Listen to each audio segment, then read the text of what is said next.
Hillary Clinton appears to still be holding a grudge against her former 2016 Democrat primary opponent, Bernie Sanders. One America's Marty Golingan explains. I can't tell you how grateful I am to be standing here with Senator Sanders. Hindsight is clearly better in 2020, as former presidential candidate Hillary Clinton reignites her years-long feud with 2016 primary rival Bernie Sanders. Ahead of the release of Clinton's Hulu documentary series, and suspiciously just ahead of the Iowa caucuses, Clinton is quoted bashing her former opponent as an ineffective senator during her time in the upper chamber. The Hollywood Reporter cited Clinton, saying, quote, "He was in Congress for years. He had one senator support him. Nobody likes him. Nobody wants to work with him. He got nothing done. He was a career politician. It's just baloney, and I feel so bad that people got sucked into it."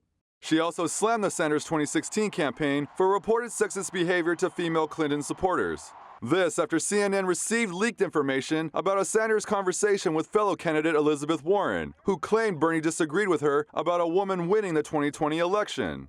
Sanders was cornered by reporters on Capitol Hill this week and gave a tepid response to the establishment Democrats' criticism. Secretary Clinton is entitled to her point of view. My job today is to focus on the impeachment trial. My job today is to put together a team that can defeat the most dangerous president in the history of the United States of America. Why do you think the Secretary is still talking about 2016? That is a good question. Ask him. Fellow outsider Democrat hopefuls Tulsi Gabbard and Andrew Yang defended Sanders from the elitist attacks from Clinton, calling her remarks detrimental to the unity of the left-wing alliance. Look, it's time to grow up. This isn't high school.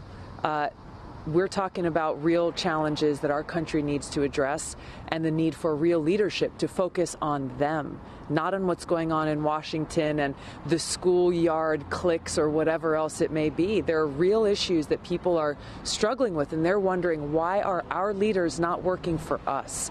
I do think in this case it's probably not helpful, because it does seem like you're trying to rehash or relitigate 2016, a race that frankly Hillary won. She was the nominee. She beat Bernie, and Bernie campaigned for her. So for her to come back and say that nobody likes Bernie does not seem like a very helpful message. And it's not like the Vermont senator did nothing to throw his support behind Clinton in 2016, as many Clinton surrogates suggest. The far-left candidate reluctantly backed Hillary and went on a multi-state tour to attempt to bring the Democrat Party together. I intend to do everything I can to make certain she will be the next president. But the most devout Sanders supporters have begun questioning whether the self-described Democrat socialist has the backbone to stand up to the liberal elites. In 2016, many so-called Bernie bros became disaffected or felt betrayed after the Democrat Party gave Hillary the nomination. After that, reports suggest the anti-establishment support either embraced then-candidate Donald Trump or did not show up at all to vote for Clinton out of spite. Bernie continues to take shots from the 2020 elite firing squad, who view his surging support and candidacy as a threat to the status quo. But he has been playing defense and absorbing the blows from his opponents. When Elizabeth Warren suggested Bernie lied about saying a sexist remark, Sanders hardly responded to the claim and appears to have buried the hatchet with the Massachusetts lawmaker. And when Joe Biden called him out over his campaign's criticism over alleged corruption, Bernie apologized. For his efforts, Biden released an attack ad calling out Sanders for slamming Biden's past statements about Social Security. As for Hillary Clinton, she said no matter who the Democrat nominee is, she will throw her support behind them, even though she continues to rip open old wounds from 2016. Marty Golingan, One America News. Want to see more videos like this? Click on the link below and subscribe to One America News on YouTube, and call your cable provider and kindly demand that One America News is added to your lineup. Call and subscribe today.